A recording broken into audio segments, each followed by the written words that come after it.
다음 편은 제4장 법률의 해석인데 수험생에는 자연적 해석이라는 것을 배웁니다.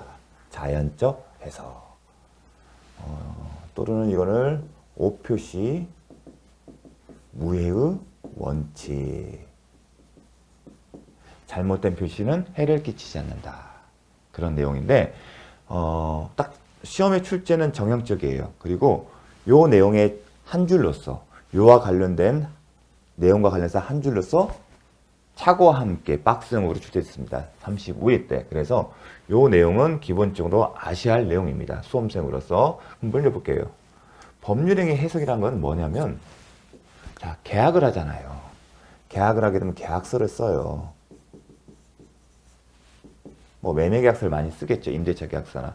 그럼 쭉 뭔가 써요. 몇 장에 걸쳐서. 그런데 어떠한 문구나 내용에 대해서 해석이 달라요. 매도인은 A라고 해석하고 매수인은 B라고 해석해요. 그럼 분쟁이 일어나게 되면 이렇게 해요. 야, 이건 A야.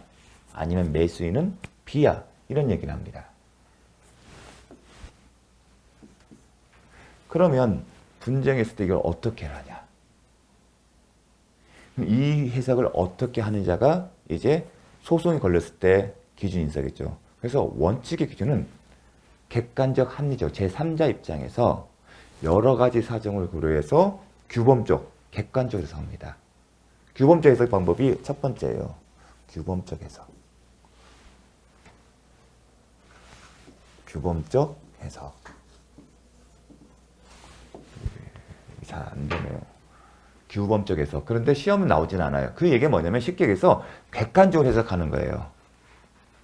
만약에 한자로 이게 있으면 이건 윗상자야. 위를 가리키는 거야. 아래 하라고 해서 우리 동네에서 이거를 이렇게 쓰고 아래로 읽어. 그건 그쪽 동네의 주관적이고 보통의 경우는 제3자 이걸 윗상자로 읽어요. 위로 향한다고. 그런 것처럼 이게 규범적에서 객관적인 거예요. 합리적으로. 그게 원칙이에요. 그렇게 해석하다 보면 이게 뭐냐면 이렇게 해석해서 나온 게 이게 표시상에 기억하십시오. 의사 표시잖아요. 표시상의 효과의사라고 해요. 규범적 해석, 그러니까 법률행위 해석, 구체적으로 이런 규범적 해석을 통해서 나온 내용이 표시상의 효과의사예요. 즉 이 얘기는 표시상의 효과의사는 이 문구나 내용 자체를 객관적으로 판단하는 겁니다. 그런데 이 표시상의 효과의사를 B라고 볼게요. 해석을 해보니까 B로 이렇게 해요. 그러면 매도인 입장에서는 나는 A로 해석을 주장했잖아요. 표시상의 효과의사는 B인데 이 사람의 의사는 뭐예요? A잖아요. 그럼 이걸 뭐란다? 내심적 의사. 내심의 의사나 한 내심적 효과의사. 내심의 효과의사. 내심의 효과의사가 A인데 표시상 효과의사는 B로 읽힐 거예요. 그러면 의사와 표시에 불일치가 있어요. 이게 착오예요. 그래서 해석을 이런 착오 문제나 그런 경우는 이런 해석 방법을 거쳐서 이루어진 경우입니다. 정리를 하게 되면 어떤 문구에 대해서 이제 다툼이 있는 거예요. 해석에 있어서. 그러면 어떻게 한다? 규범적으로 해석해. 객관적으로 해서. 그걸 뭐라고 표현한다? 표시상의 효과의사. 그 얘기는 규범적으로, 객관적으로, 합리적으로 제3자 입장에서 판단. 그게 표시상 효과의사예요. 예컨대 B라고 했어요. 그런데 매도인은 뭐라고 생각했어요? 나는 이걸 A로 생각해서 그게 내심의 효과의사. 따라서 내심의 효과의사나 아니면 내심적 효과의사와 표시상의 효과의사가 일치하지 않는 경우가 뭐다? 착오예요. 이걸 착오라고 해요. 그래서 나중에 백구조의 착오 개념을 할 때 표시상의 효과의사와 내심의 효과의사 또는 내심적 효과의사가 일치하지 않는 경우를 착오라고 정의합니다. 또는 인식과 대조사실이 인식과 사실이 일치하지 않는 경우 이런 표현을 씁니다. 그런데 수험생 입장에서는 표시상의 효과의사와 내심적 효과의사가 일치하지 않는 경우다. 매수인 입장에서는 이 사람의 내심적 효과서는 B고 표시상의 효과서도 B예요. 이 사람은 의사와 표시가 일치하는 거예요. 이게 규범적 해석이고 대부분 이렇게 해결이 돼요. 이런 방법을 거쳐요. 근데 아무리 해석을 하더라도 해석이 안 되면 이제 보충하는 거예요. 보충적. 보충한다는 얘기는 야 이거를 문구로 해석해도 답이 없어. 이런 경우는 뭔가 보충해서 해석을 하는 겁니다. 근데 이거 보면 시험이 나오지 않습니다. 그런데 지금 배우는 내용은 규범적 해석도 아니고 보충적 해석도 아니에요. 뭐냐? 자연적 해석이에요. 자연적 해석의 경우는 지금 살펴보는 건데 어떤 경우냐? 예를 들어서 자연적 해석은 이거예요. 이 지문 자체, 이 사례 자체를 기억을 하십시오. 아, 이거는 자연적 해석 문제구나. 그걸 기억한 다음에 자연적 해석에 따른 법률 효과 정리, 법률 관계 정리를 보시면 됩니다. 어떤 경우다? 갑은 을 소유의 X 토지를 임차하여 사용하던 중 매수하기로 했어요. 을 소유 X 토지에 대해서 이 사람이 매도인이 되는 거네요. 매수하기로 누가? 갑이 매수하기로 했어요. 매수인이죠. 그럼 어떤 계약? 매매 계약을 했어요.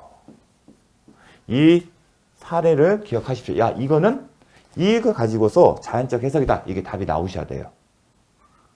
자, 그럼 매매 계약을 체결했어요. 그리고 매매 계약서를 작성하겠죠. 거기에 대한 매매 대금도 쓸 것이고 언제 지급할 것인지 쓸 것이고 계약금 얼마, 잔금 얼마, 그리고 중요하게 목적물 쓸 겁니다. 그런데 이 사람들은 뭘 하기로 했죠? X 토지를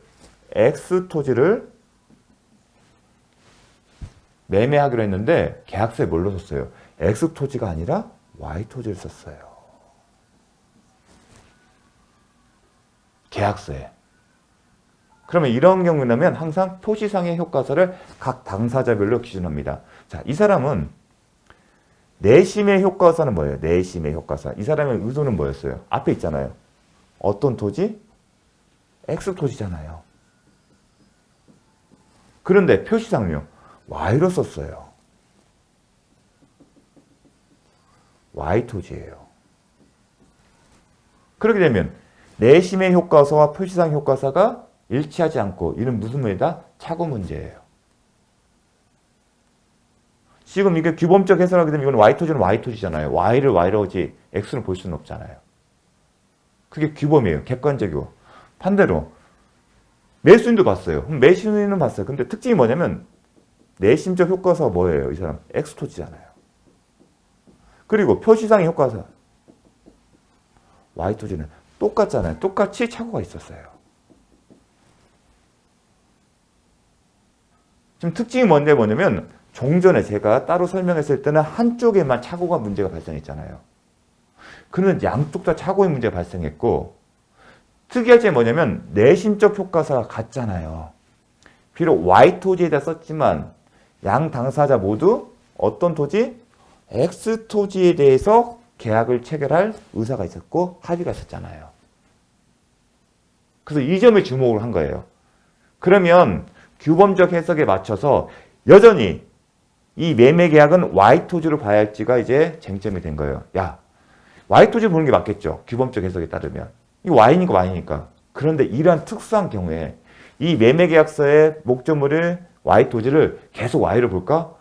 만약 그렇게 되면 어떻게 되죠? 이 을과 갑을은 X토지가 Y토지를 바란 게 아니라 X토지였기 때문에 착오가 있는 거고 착오를 일부 취소한 다음에 다시 X토지라고 기재한 계약서를 쓰면 되는 거죠. 거기에 맞춰서 등기를 하면 되는 거고요. 근데 번거롭잖아요. 어차피 이 사람들은 X토지 하는 것에 대해서 일치돼 있잖아요. 단지 표시를 잘못했잖아요. 그래서 이러한 경우, 즉 내심적 효과서가 같은 경우 바로 이 케이스예요. 이 사람들이 X토지를 매매하기로 합의했으나 계약서는 잘못 기재한 경우, 잘못. 이게 O표시예요. O표시 무효의 원칙은 바로 이겁니다. 이 Y토지를 예외적으로 X토지를 해석하는 거예요. X토지로. 규범적 해석이면 Y토지만 이러한 경우에는 X토지. 근데 이 X토지는 결국은 내심적 효과서를 살펴본 거고 그게 맞는 거잖아요.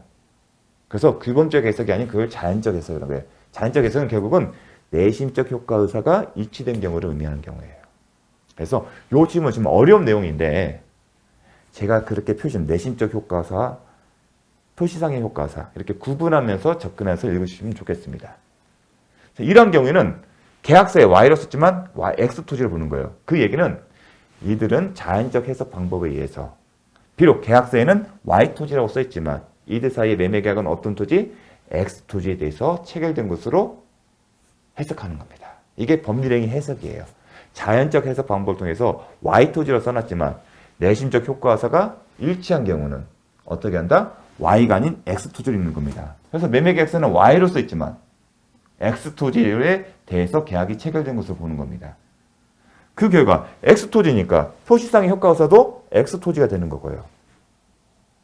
이제 이 매매 계약서는 비록 Y 토지로 써있지만 해석상 X 토지에 대해서 계약이 체결된 거고 X 토지니까 규범적 해석하게 되면 X 토지가 되는 거고 여기도 X 토지가 되는 거잖아요. 그러면 내심적 효과사와 표시상의 효과사가 내심적 효과사와 표시상의 효과사가 일치함으로 착오의 문제 발생한다? 발생하지 않는다.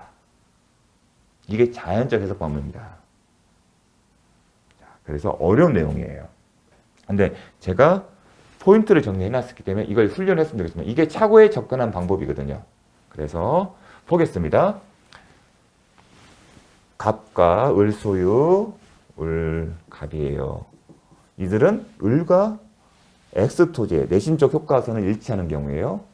계약서에 Y토로 잘못 기재하지 않다. 이 경우에 매매 계약은 어떻게 한다? Y토지다? 아니다. 자연적 해석. 이러한 경우 매도인과 매수인의 내심적 효과서는 X토지에 대해서 일치가 되고 합의가 됐기 때문에 비록 Y토지라고 써있다. 계약서에 Y로 써있다 하더라도 어떻게 해석한다? X토지에 대해서 매매계약이 체결된 것으로 본다. 그 의미입니다. 반면에 Y토지에 대해서는 그렇지 않죠. 왜냐면 계약서에는 Y토지라고 써있지만 이와 같이 매도인과 매수인의 매심적 효과서가 X토지에서 일치한 경우에는 Y토지라고 써있지만 어떻게 해석한다? 자연적 해석법에서 X토지라고 보는 거죠. X토지에 대해 계약이 체결된 거지 Y토지에서 계약이 체결된 것으로 보지는 않는다. 그렇기 때문에 X토지 내에서 매매계약이 성립하기 때문에 내심적 효과서도 X토지고 표시상의 효과서도 자연적 해석을 통해서 계약서는 Y토지가 아니라 X토지에 대해서 생긴 거고 X토지는 X토지잖아요. 규범적 해석에는 표시상의 효과서와 내심적 효과가 의사가 발생하기 때문에 착오를 취소할 수 있다? 없다. 이게 35에 나왔던 질문이에요. 이런 경우에는 착오를 취소할 수 있다? 없다. 착오편에서 볼 겁니다. 그래서 반면에 Y토지에서 매매계약이 성립 안 했죠. 매매계약이 Y토지에서는 성립이 안 하기 때문에 착오 문제가 발생할 여지가 있다? 없다? 없습니다. 착오는 일단 계약이 유효하게 성립된 다음에 취소라는 표현이 들었다는 얘기는 착오를 취소한 표현은 유효하게 성립됐다는 겁니다. 다만 일정 요건을 갖추면 취소할 수 있는 권리가 있고 취소권이 있고 그 권리를 행사하게 되면 소급해서 법률행위 당시까지 소급해서 효력이 없어진다. 근데 Y토지에 대해서 매매계약이 성립하지 않았기 때문에 취소의 문제가 발생하지 않죠. 5번 X와 Y 어느 토지에 대해서도 매매계약 성립하진다? 아니다. X토지에 대해서 매매계약이 성립된다. 그러니까 계약서에는 Y라고 써있지만 해석상 X토지에 대해서 계약이 성립한 것을 보고 그렇기 때문에 착오로 인한 취소 문제는 발생하진다. 이게 한 세트예요. 자연적 해석에. 아니면 오표시 무예의 원칙. 오표시, 잘못된 표시, 잘못 기재했잖아요. 오표시는 영향을 끼치지 않는다. 당사자의 의사에. 결국은 자연적인 해석은 결국은 당사자의 내심적 효과 의사를 가지고 계약을 해석하는 거예요. 참 신기하죠. Y라고 썼는데 X로 이제 평가를 하는 거. 자, 매매계약서 정리하겠습니다. 방금 해석은 매매계약서에는 목적물이 Y토지라고 표시됐어요. 그럼 원칙적으로 규범적 해석이기 때문에 이 토지를 기준으로 해석하죠. 그럼 표시상의 효과서와 매도의 매수의 각자 기준했을 때 내심적 효과서와 표시상 효과서는 일치하지 않고 일치하지 않는 경우에는 착오 문제 발생할 수 있어요. 그런데 갑이 매매계약 체결할 당시 진정한 의사, 즉 진정한 의사 그런 표현을 하면 내심적 효과서예요. 내심적 효과서는 뭐였어요? 매도인도 X였고 매수인도 X였어요. 만약에 이걸 규범적 해석을 하게 된다면 표시상의 효과서와 내심적 효과서죠. 표시상의 효과서는 Y토지니까 Y죠. 이게 원칙이에요. 규범적 해석. 그러면 착오의 문제가 발생하는 게 원칙인데 이와 같이 내심적 효과서가 일치하는 경우는 어떻게 한다? Y토지를 X토지로 이제 바꾸는 거예요. 해석을. 그 얘기 쓴 겁니다. 매매계약서상 표현된 Y가 객관적으로는 일반의 제3자에게 Y로 이해되더라도 그게 맞죠. 그게 규범적 해석이에요. 하지만 이러한 경우에는 내심적 효과의사가 일치한 경우에는 갑과 을 사이에서는 X로 이해된다면 이 얘기는 내심적 효과가 일치된다면 비록 Y토지가 써있지만 내심적 효과서는 X라고 이해된다면 계약서상의 Y토지를 X로 해석되어야 한다. 즉 계약서상의 Y토지를 뭘로 이해해야 한다? X토지로 이해해야 한다. 이게 자연적 해석이다. 이를 오표시 위의 원칙이란다. 그 결과 표시상의 효과의사와 이 X토지에 대한 해석을 통해서 X토지가 됐기 때문에 기본적 해석에 따르면 여전히 표시상의 효과의사도 뭐가 된다? X예요. 그 결과 매도인과 매수인 내심적 효과의사가 일치하기 때문에 착오 문제가 발생하지 않고 만약에 Y토지에 관하여 매수인 명의로 소유권 이전 등기가 격려되어도 원인무효 증빙서 효력이 발생한다. 왜냐하면 우리는 Y토지가 아니라 X토지에 대해서 매매계약을 체결했기 때문에 등기본을 쓰잖아요. 그 매매. 근데 그 매매계약 목적물이 뭐였죠? X토지였잖아요. 해석상. 따라서 Y토지에서는 매매계약이 체결된 유효하게 성립하지 않기 때문에 원인무효 등기로서 효력이 발생하지다. 여기까지도 시험이 나왔었습니다. 계약서상의 Y토지에 대해서 등기가 이루어졌다 하더라도 이 자연적 해석에 따라서 X토지로 해석되는 경우에는 Y토지엔 등기는 효력이 없다. 그게 원인무효 등기입니다. 좀 이해하기 힘들 수 있는데 요거는 좀 기억을 해 주십시오. 이것도 출제가 됩니다. 이게 자연적 해석입니다. 그러니까 법률의 해석에서는 뭐 규범적 해석, 보충적 해석이 있는데 자연적 해석만 시험에 나오고 있습니다. 다만 규범적 해석을 설명한 이유는 착오를 설명하기 위해서 그럽니다. 그 표시가 어떻게 객관적으로 읽히는지 보고 그게 표시상의 효과의사고 계약의 당사자가 내심적으로 생각되는 효과의사를 비교해서 그게 일치하지 않으면 착오 문제가 발생한다. 그걸 알아야 하기 때문에 규범적 해석을 설명한 겁니다. 그래서 이 지문, 자연적 해석은 이 지문 자체를 어떤 경우가 자연적 해석인지를 아시면 됩니다. 벗어나지 않습니다. 이 지문하고 연결이 돼요. 그리고 이렇게 여기서 벗어나지 않습니다. 하나 추가되면 요거 Y토지에 대해서는 등기 효력이 없다. 이렇게 기억을 하시면 됩니다. 자연적 해석. 잠시 쉬었다가 살펴보겠습니다.